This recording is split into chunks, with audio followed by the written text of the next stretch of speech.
Halife ama Kurban Ağa, Osman Can mutlak versene. Benim mutlu boşulayan hem bereketler köp olsun hasaktan bereketler.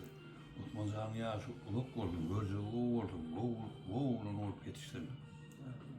Oğur, asmanlı dur oğurdum. Oğurun ortasından başına dik oğurdum, zamanı da oğurdum. Muhammed San, Arduet Baksim. Dokkaza göreceğim, o kadar Allah'a.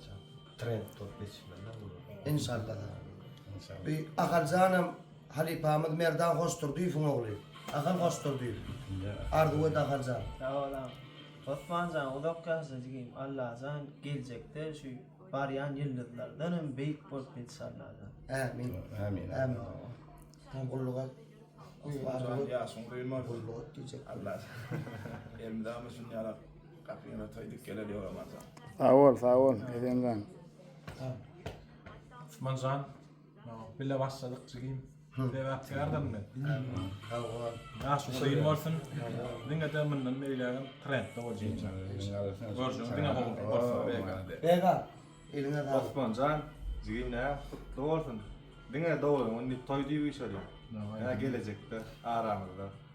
Onu dereceli etmek ne diyor? Amin. Kutlu olsun. Adem Arduet. Kurban Can. Osman Can,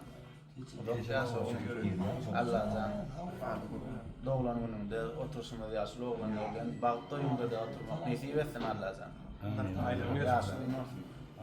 Sağ ol.